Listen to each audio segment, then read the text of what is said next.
쓰여진 책이 바로 마가복음입니다. 그러니까 신약에서 가장 먼저 쓰여진 책이 마가복음인데요.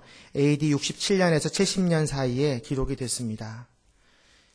이 말씀의 수신자들은 로마에 사는 그리스도인들입니다. 그리고 지역적인 배경은 대부분 이제 갈릴리에서 1장에서 9장까지 예수님의 사역이 나오고요. 그다음에 10장에서는 예루살렘으로 가는 길목에 베레아와 유대 땅에서 배경이 되고요. 그 다음에 마지막 16장까지는 예루살렘을 배경으로 말씀이 진행되고 있습니다. 마가복음을 한 문장, 한 단어로 줄인다면 그것은 바로 예수 그리스도의 인성에 대해서 나타내는 책이라고 할 수 있습니다. 핵심 단어를 뽑는다면 오늘 우리가 읽었던 말씀 중에 마가복음 1장 1절에 나오는 대로 하나님의 아들이 되겠습니다. 하나님의 아들. 그리스도의 인성, 하나님의 아들 비슷하죠? 그리고 10장 44절에 보면 종이라는 단어가 나옵니다. 종. 인자가 이곳에 온 것은 섬기려 왔다라는 그 45절의 말씀이 있는데요. 거기에 나오는 단어로 섬기려 온 종 이렇게 핵심 단어를 둘 수 있습니다. 마가복음은 타 복음서에 비해서 유난히 그리스도의 그 출현하는 과정이 짧게 기록되어 있습니다. 마태복음에는요, 예수님의 공생애 이전의 기간을 76절에 걸쳐서 여러 가지 큰 분량으로 다루고 있고요. 누가복음은 예수님이 공생애 이전의 기간을 183절을 할애합니다. 그러나 오늘 마가복음은요, 1장 안에서 다 준비가 됩니다. 예수님이 나타나시고 기적까지 행하십니다. 단 13절만 예수님의 전생애에 대해서 이야기하고 있습니다. 또한 마가는 그리스도의 탄생에 관한 이야기를 생략합니다. 다른 복음서에는 다 예수님의 탄생에 대한 이야기가 있어요. 근데 마가복음에만 예수님이 태어난 이야기가 없어요. 왜 그럴까? 그리고 예수님이 공생애를 준비하는 많은 과정들이 생략되어 있습니다. 이것을 우리가 이해하려면 이 시대의 그 역사적인 배경을 잘 이해해야 되는데요. 당시에는 그 폭군 네로 황제가 대박해를 이제 하려고 임박해 있던 시기였어요. 왜냐하면 AD 64년에 로마에서 14개 구역 중에 10개 구역에 타는 대화재가 발생합니다. 그래서 많은 사람들이 이 원인을 네로 황제에게 두고 이렇게 스캔들을 이렇게 소문을 막 내기 시작했어요. 네로 황제가 불을 질렀다. 네로가 화가 났어요. 그래서 그 모든 책임을, 그 의심의 화살을 그리스도인들에게 돌립니다. 그래서 그 화재의 책임을 그리스도인들에게 돌려서 이전에도 핍박을 했지만 감당할 수 없는 더 큰 그 핍박이 이때부터 시작이 됐어요. 그리스도인들의 운명이 마치 풍전등화와도 같았어요. 바람만 불면 꺼지는 연약한 존재로 변해버리고 말았어요. 이러한 상황에서 마가는 그리스도인들을 어떻게 위로할 수 있을까? 그들에게 어떻게 하면 용기를 줄 수 있을까? 막 고민을 하다가 성령의 감동을 받아서 이 마가복음을 쓰게 됩니다. 그래서 고난의 종 예수님을 강조하는 이 마가복음을 쓰게 됩니다. 마가복음 전체 분량의 40%가 십자가 고난에 대해서 이야기하고 있습니다. 그 당시 대핍박, 대환란을 겪던 그리스도인들에게 이 말씀은 큰 위로가 되었습니다. 마가복음의 주요 쓰여진 목적을 살펴보면 우리가 그걸 잘 알 수 있는데요. 첫 번째는 예수님은 하나님의 아들 그리스도라는 것을 선포하길 원했습니다. 오늘 우리가 읽었던 1장 1절 말씀 다시 한번 같이 읽어보도록 하겠습니다. 마가복음 1장 1절 시작. 하나님의 아들 예수 그리스도에 관한 복음은 이렇게 시작되었습니다. 이 1장 1절을 통해서 마가는 하나님의 아들이 예수 그리스도임을 선포합니다. 이는 당시 로마의 성도들로 하여금 그리스도인에 대한 신앙 고백을 견고히 서도록 하는데 그 의의가 있습니다. 마가는 간결하면서 긴박감 넘치는 문체로 예수님께서 하신 일들에 대해서, 그 일들이 어떤 일이냐면 보통 사람은 할 수 없는 일, 하나님만이 할 수 있는 일, 그 기적들에 대해서 행하셨음을 선포합니다. 1장만 보면요, 중반에 보면 귀신 들린 자를 고치시고 베드로의 장모의 열병을 고치십니다. 나병 환자를 고치십니다. 이것은 구약 예언에 관심이 많은 유대인들이나 철학에 관심이 많은 헬라인들보다는 기적과 행동에 관심이 많은 로마인들을 향한 말씀인 것입니다. 그래서 이 마가복음을 혹자들은 행동의 복음이라고 이야기합니다. 또는 능력의 복음, 이렇게 이야기합니다. 예수님은 능력으로 행하신 사역을 통해서 하나님의 아들임을 증거하고 있습니다. 두 번째 마가복음의 특징은 뭐냐면 예수 그리스도는 종이시다. 근데 어떤 종이냐? 고난당하신 종이시다. 우리 함께 마가복음 10장 45절 말씀 읽도록 하겠습니다. 예수 그리스도가 고난당하신 것에 대한 말씀, 마가복음 10장 45절 시작. 인자 역시 섬김을 받으러 온 것이 아니라 섬기러 왔고 많은 사람들을 구원하기 위해 치를 몸값으로 자기 생명을 내어주려고 온 것이다. 1장 1절과 마가복음 10장 45절은 마가복음 전체를 헤아리고 있는 구절이에요. 예수 그리스도는 섬김을 받으러 온 것이 아니라 섬기러 왔다. 그리고 자기의 생명을 내어주려고, 고난을 당하려고 종으로 이 땅에 오셨다. 하나님의 아들이지만, 하나님의 능력을 행하는 분이지만 이 세상을 지배하고 사람들 위해 군림하러 온 것이 아니라 오히려 종으로서 사람들을 섬기고 대속물로 자기를 희생하고 많은 사람들을 구원하기 위해서 이 땅에 오신 것입니다. 마가는 예수께서 행하신 사역과 그분이 당하신 고난을 통해 예수 그리스도가 어떤 분인지 그의 정체와 본질을 이야기해주고 있습니다. 예수님은 종으로서의 섬김, 고난을 통해 인류의 구원을 성취하신 하나님의 아들임을 선포하고 있습니다. 세 번째로는 마가복음에는 제자도가 강조가 되고 있습니다. 여러분들이 예수님의 제자가 되기를 원한다면 이 마가복음을 잘 읽어보셔야 돼요. 마가가 하나님의 아들이시며 고난당하는 자의 종으로서의 예수님의 인격과 사역을 제시한 것은 과연 그분의 제자가 된다는 것은 어떤 의미가 있는지를 알리기 위함입니다. 마가는 다른 복음서를 통해서 제자들의 부정적인 측면을 더욱 선명하게 부각시킵니다. 다른 복음서에 보면은 제자들의 실수가 잘 안 나오는데요. 이 마가복음에는 유독 제자들이 실수하고 의심하고 주님 앞에 책망받는 일들이 많이 나타나요. 그걸 부각시킴으로 인해서 제자들이 어떻게 나아가야 할지를 제시하고 있는 거예요. 대표적인 구절이 마가복음 10장 37절입니다. 같이 한번 읽도록 하겠습니다. 시작. 그들이 대답했습니다. 주께서 영광의 자리에 앉으실 때 저희 중 하나는 오른편에 하나는 왼편에 앉게 해 주십시오. 어떤 거예요? 제자들은 세상적인 지위에 권력에 대한 욕심이 있었어요. 그리고 서로 시기하고 경쟁하고 있었어요. 그래서 하나는 우편에 하나는 좌편에 내가 주님의 영의정이 되고 좌의정이 되겠습니다. 주님을 왕으로 모시겠습니다. 이렇게 주님께 요청하고 있는 거예요. 그러자 예수님의 책망이 이어집니다. 마가복음 16장 14절 한 번 더 읽도록 하겠습니다. 시작. 나중에 예수께서 11 제자들이 음식을 먹고 있을 때 그들에게 나타나셔서 그들이 믿지 못하는 것과 마음이 굳은 것을 꾸짖으셨습니다. 예수께서 다시 살아나신 후 자신을 보았다는 사람들의 말을 제자들이 믿지 못했기 때문입니다. 세상적인 지위와 권력에 욕심이 있었던 제자들은요, 예수님이 부활하셨고 승천하시기 바로 직전까지 예수님의 책망을 받아요. 너희들이 나를 믿지 못하고 내가 부활한 것을 믿지 못하고 너희들의 마음에 굳어 있는 것을 주님께서 책망하십니다. 그래서 우리는 이 마가복음을 통해서 제자는 어떻게 살아야 하는가, 어떤 생각을 가져야 하는가 반면교사를 삼을 수가 있죠. 그래서 제자의 길은 믿음에서 시작해서 믿음으로 끝나야 돼요. 예수 그리스도가 하나님의 아들임을 믿는다는 것은 그가 고난의 종이지만 십자가에 달려 죽지만 부활하실 것을 믿는 것이고 그가 승천하시고 다시 오실 것을 믿는 거예요. 그리고 이 온 인류의 구원의 심판자로 오실 것을 또 믿는 거예요.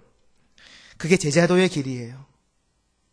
마가복음은 또한 마지막에 고난의 종 예수 그리스도로 끝나는 것이 아니라 예수 그리스도는 승리하시고 영광의 종이 되셨음을 선포합니다. 그래서 마가복음은 희망이 있어요. 여러분들 가운데에 고통이 극심하고 풀리지 않는 문제가 있다면 마가복음을 한번 쭉 읽어보십시오. 그럼 이 마지막 부분에 여러분을 향한 하나님의 희망의 메시지가 선포됩니다. 마가복음 16장 19절인데요. 같이 한번 읽도록 하겠습니다.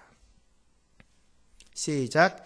주 예수께서 그들에게 말씀하신 후에 하늘로 들려 올라가셔서 하나님의 오른편에 앉으셨습니다. 아멘.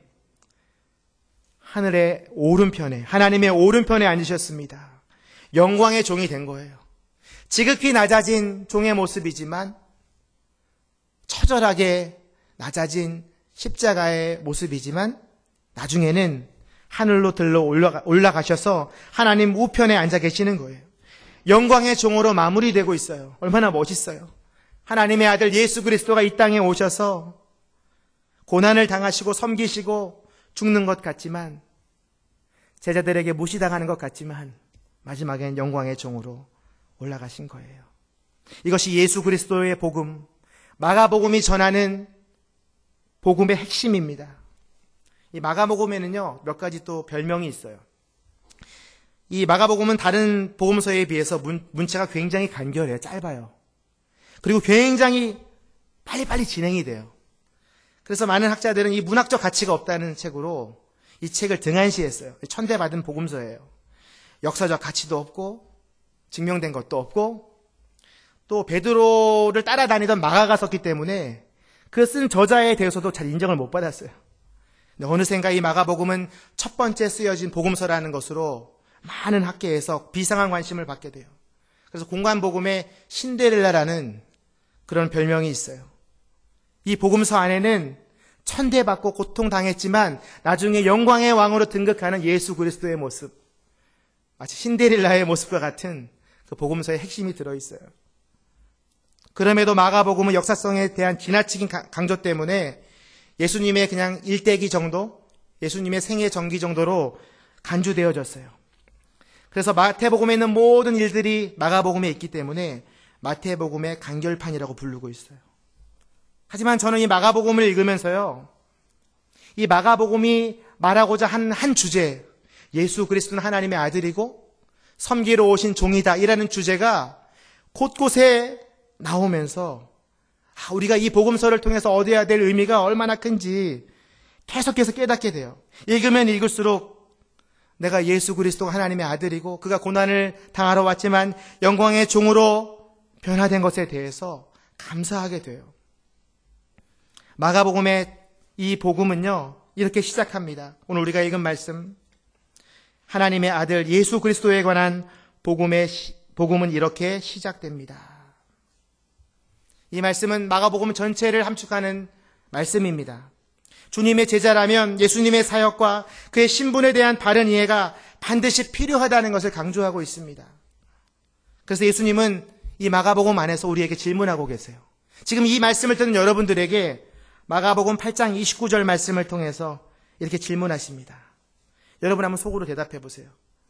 마가복음 8장 29절 시작. 예수께서 물으셨습니다. 그러면 너희는 나를 누구라고 하느냐? 베드로가 대답했습니다. 주는 그리스도십니다. 이제 제가 여러분에게 물어볼게요. 그러면 여러분들은 예수 그리스도를 누구라고 합니까? 그럼 여러분들 마음속으로 대답하셔야 돼요. 뭐라고 대답하시겠어요? 예수 그리스도가 누구십니까? 다시 말해서 마가복음이 말하는 복음은 무엇입니까? 그럼 1장 1절 말씀을 말씀하시면 돼요. 주는 그리스도십니다. 하나님의 아들이십니다. 이 말씀은요, 처음에 나왔지만 이 질문을 통해서 이 마가복음의 클라이맥스가 이루어져요. 마태복음 8장 29절이 마가복음의 사건 전개가 계속되다가 이 클라이막스에서 하나님이 예수 그리스도께서 우리에게 질문하세요. 너는 나를 누구라고 하느냐? 그때 우리가 대답해야 돼요. 그렇지 못하다면 다시 1장 1절부터 읽어야 돼요. 하지만 베드로는요, 이 대답을 했지만 예수님의 순환에 대해서, 고난에 대해서 이해하지 못했어요. 그래서 그 뒤에 보면은 사탄아 물러가라. 우리도 똑같지 않아요? 이 질문에 우리가 예수님 그리스도이십니다라고 말하지만 우리가 이 선포한 대로 예수 그리스도를 따라갑니까? 예수님이 우리에게 너희 십자가를 지고 나를 쫓아라. 낮은 곳으로 가라. 나를 날마다 묵상하고 생각하고 기념해라. 지금은 사순절 기간이니까 내 십자가를 묵상해라. 주님이 말씀하시는데 우리의 그 고백처럼 그분을 따라가고 있습니까? 저도 마찬가지예요. 저도 이게 제일 힘들어요. 이 질문이. 너는 나를 누구라고 하느냐? 이 질문 안에는 주는 그리스도시오라는 것 외에 너 나를 따라올 수 있느냐? 이 질문이 들어있는 거예요. 너 나를 위해 죽을 수 있느냐? 너 내가 진 그 십자가를 질 수 있느냐? 우리가 그 예수 그리스도를 여기서 만나야 돼요. 마가복음을 통해서 하나님의 아들이신 예수님, 능력의 하나님이면서 순환의 길, 고난의 길로 내려가시는 종의 모습인 예수님. 하나님의 아들에 대한 계시는요, 이 하나님의 아들이라는 이 단어는 마가복음에 계속해서 등장합니다. 예수님이 세례를 받을 때 너는 내 사랑하는 아들이다. 내가 너를 무척 기뻐한다. 그리고 나서 고난에 대한 이야기가 시작됩니다. 예언이 얼마 있은 뒤에 고난의 사역을 너희가 감당하게 될 것이다. 제자들에게 변화산 구름 속에서 들려진 소리는 뭐예요? 이는 내 사랑하는 아들이다. 그의 말을 들으라. 그리고 나서 예수 그리스도가 십자가를 지시게 되죠. 그리고 나서 또 예수 그리스도가 하나님의 아들임을 누가 선포하냐면 백부장이 선포해요. 백부장은요, 예수 그리스도를 하나님의 아들이라고 선포한 최초의 이방인이에요. 그가 예수를 향해서 이분은 참으로 하나님의 아들이셨다. 마가복음 15장 39절. 그래서 마가복음은 하나님의 아들 예수 그리스도가 중간에 등장하면서 그분이 우리의 복음이 되심을 선포하고 있어요. 그렇다면 하나님의 아들 예수 그리스도라는 말씀이 왜 복음일까요, 우리에게? 왜 마가복음은 정말 많은 족보들, 마태복음은 족보로 시작하잖아요. 누가복음은 기록 동기로 시작해요. 요한복음은 예수의 신학적인 위치에 대해서 시작해요. 태초에 말씀이 계시니라.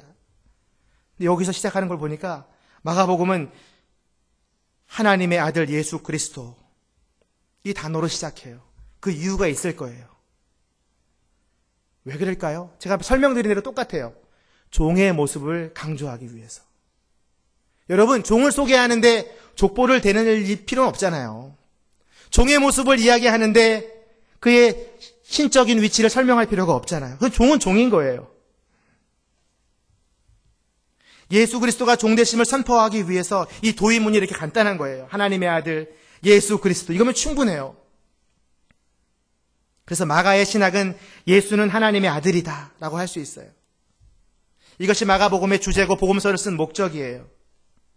우리가 이 설교를 다 듣고 나면 다 까먹어도 좋습니다. 딱 하나 남아야 돼요. 예수님은 하나님의 아들이십니다. 이게 남아야 돼요. 저를 따라서 선포해 보세요. 예수님은 하나님의 아들이십니다.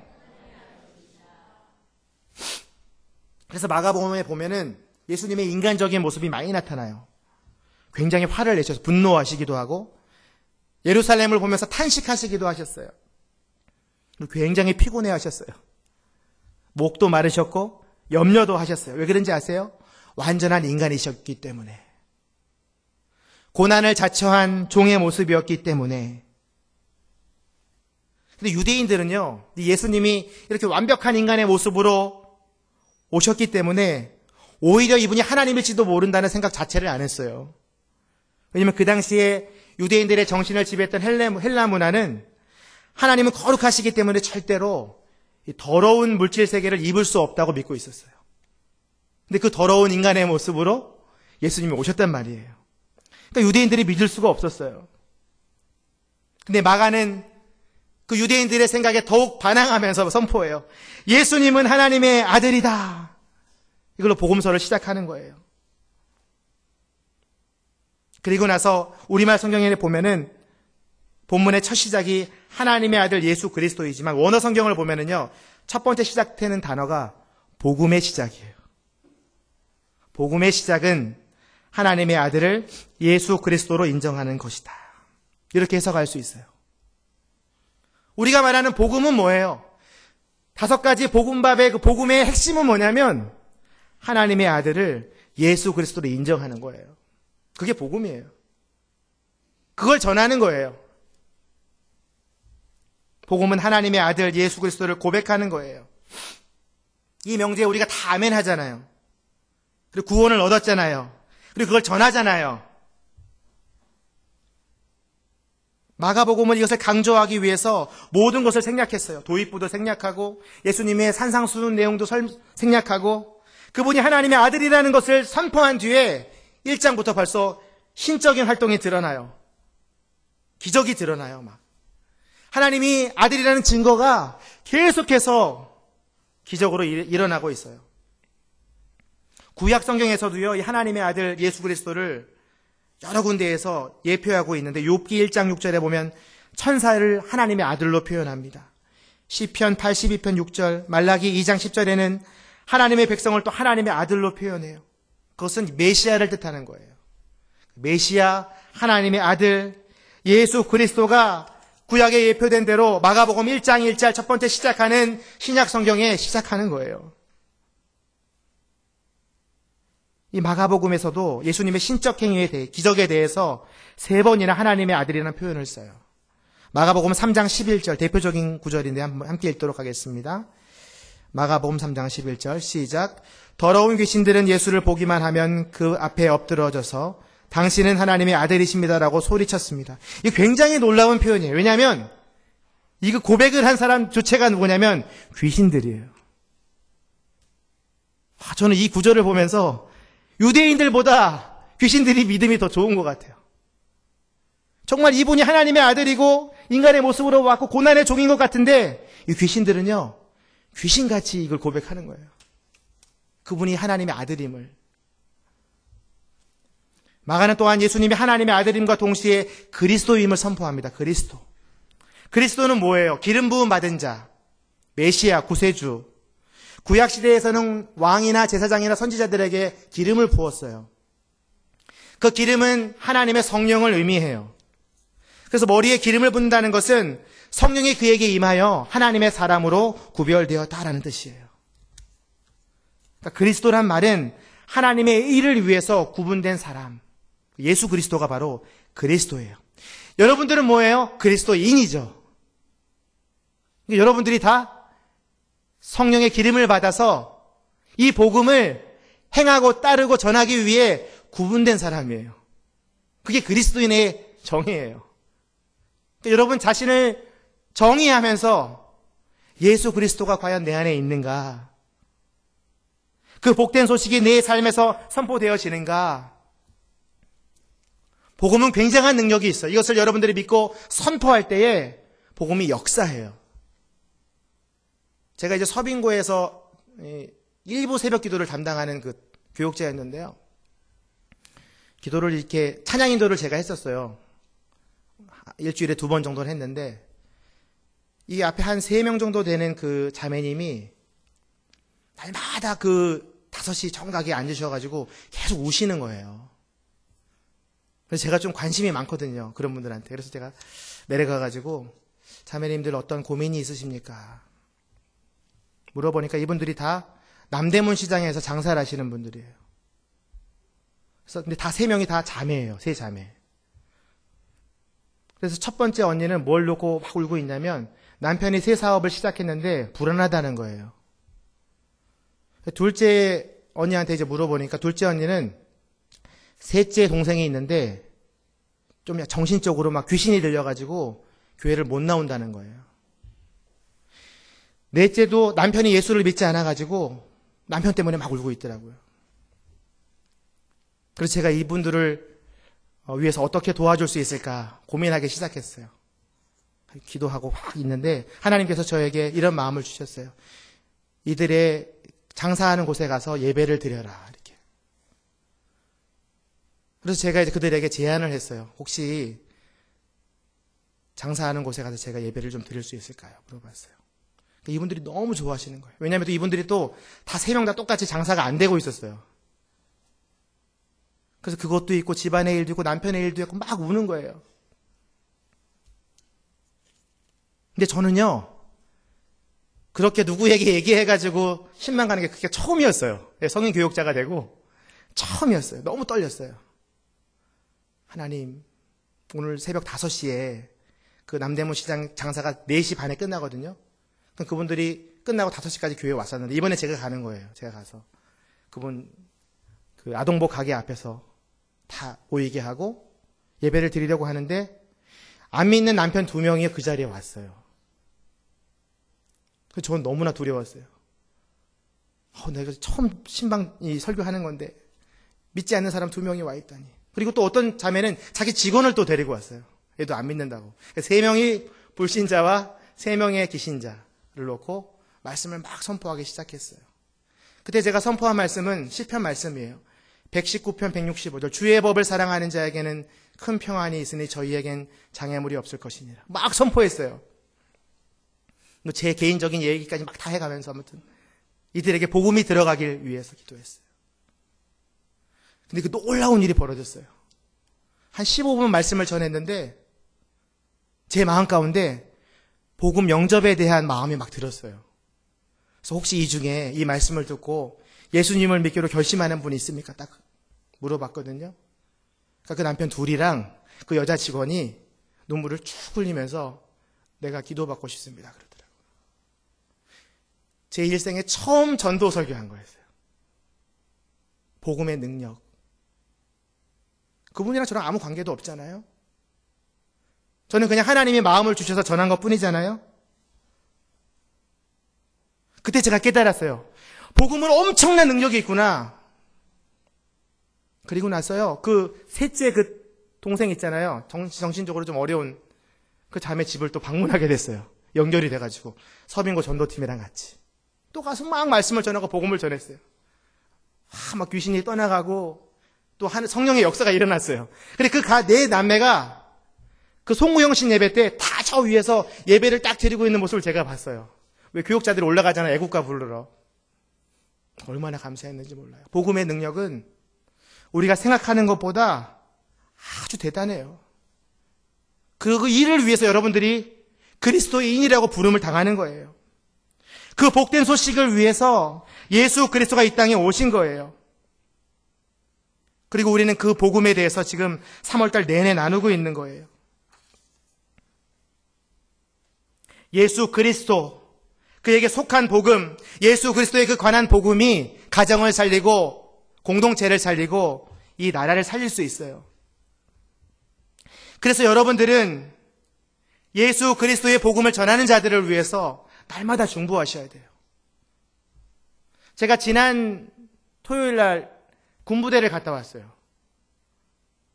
우리 그 동역하시는 목사님들과 우리 또 여성사역자들 몇 분과 장로님들과 권사님.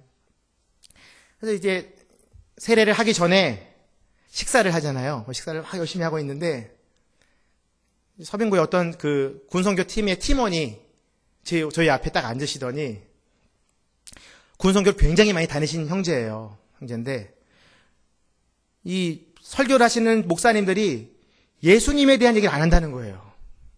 그래서 막 피를 토하면서 오늘 군선교 설교에도 예수 그리스도가 선포될 수 있도록 그 밥 먹는 그 점심시간에 제가 사실 그날 설교자였거든요.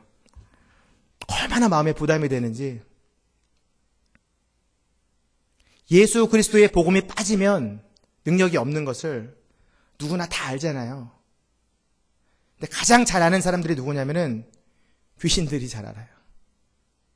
예배를 방해하는 것들, 그리고 초신자들의 마음을 흔들리는 사탄이 제일 잘 알아요. 예수를 그래서 선포해야 돼요. 설교에는 예수로 가득 차야 돼요. 여러분들의 삶 가운데에, 여러분의 언어 가운데에, 여러분의 큐티의 나눔 가운데에 예수가 빠지면 안 돼요. 하나님의 나라가 빠지면 안 돼요. 십자가가 빠지면 그건 복음이 아니에요. 그래서 설교자가 복음을 선포할 수 있도록 여러분 오늘의 교회 설교자들을 위해서 날마다 중보하셔야 돼요.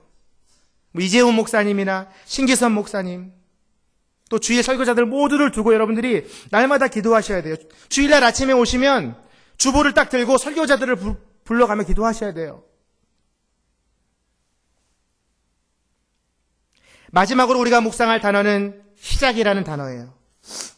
복음의 시작. 이 시작이라는 단어는요, 헬라어 본문에서 이 마가복음 1장 1절 헬라어 성경 본문에서 가장 먼저 나오는 단어가 시작이라는 단어예요. 제가 아까 복음의 시작이 먼저 나온다고 그랬잖아요. 원어를 뒤져보면은 아르케라는 시작이라는 단어가 먼저 시작해요. 아르케. 이 아르케는 태초에 하나님이 천지를 창조하시니라의 태초에와 같은 뜻이에요. 대단한 단어 아니에요? 마가복음 첫머리에 예수 그리스도의 복음 사역이 하나님의 천지 창조만큼 중요한 것임을 선포하고 있어요. 어떻게? 우리가 어떻게 시작돼요? 죄인에서 의인으로 시작되는 거예요. 하나님의 아들 예수 그리스도를 내가 고백하는 순간 우리는 저주받을 자에서 하나님의 평안을 누릴 자로 시작하는 거예요. 그래서 이 시작이라는 단어는 우리에게 기회가 돼요. 여러분들은 다 그 시작을 하신 분들이에요. 시작해서 어디로 달려가요? 하나님의 나라로 가고 계신 거예요. 뭘 가지고? 예수 그리스도의 복음을 증거 삼아서. 하나님의 아들 예수 그리스도가 나의 구주 되심이라는 사실이 내 인생의, 내 영적인 인생의 시작이 된 거예요. 그래서 이 시작은 굉장히 중요해요. 그래서 이것을 혹자들은 하나님의 재창조 사역이라고 얘기해요. 하나님이 창조를 창조하셨죠? 인간이 오염되고 죄를 범하고 더러워졌단 말이에요. 마가복음 1장 1절에서 선포해. 너희들은 이제 복음의 시작이다. 너희들은 이제 하나님의 아들 예수 그리스도로 인해서 하나님 나라의 첫 번째 시작을 출발하는 하나님의 자녀들이다. 창조 사역보다 더 멋진 재창조의 이야기가 마가복음의 이야기예요. 그래서 이 마가복음은 복음서 중에 복음서예요. 그래서 맨 앞에 있는 거예요. 우리 함께 기도하기를 원하는데요. 오늘부터 우리의 삶 가운데에 그리스도의 복음이, 예수 그리스도의 복음이 다시 시작되기를 기도하기를 원합니다. 여러분 아침에 눈을 뜨면 어떻게 시작하세요? 성경은 우리에게 권면하고 있어요. 복음의 시작은 하나님의 아들 예수 그리스도를 인정하는 것이다. 아침에 일어나시면 예수님은 하나님의 아들입니다라고 선포하셔야 돼요. 그게 그리스도인이에요. 그럼 그 선포가 여러분들을 거룩하게 해요. 변화되게 해요. 겸손한 종으로 살게 해요. 그래 그 복음을 통해서 하나님의 능력이 여러분들을 통해 나타나요. 여러분들이 전하는 것마다 재창조하게 돼요. 다시 살아나게 돼요. 시작을 그렇게 하셔야 돼요. 예수님은 하나님의 아들이십니다. 눈을 뜨는 순간 날마다 이 고백이 선포되어지게 하여 주시옵소서. 하나님, 예수 그리스도가 걸어갔던 그 겸허한 종의 모습으로 살게 하여 주시옵소서. 하나님, 예수 그리스도의 복음을 맡은 그리스도인으로 우리의 삶 가운데 예수 그리스도의 복음의 능력이 선포되게 하여 주시옵소서. 우리 이 제목 가지고 함께 기도하며 나아가겠습니다. 하나님 아버지, 마가복음은 우리에게 권면합니다. 너희의 하루의 시작을 예수님은 하나님의 아들임을 선포하라고 말씀하십니다.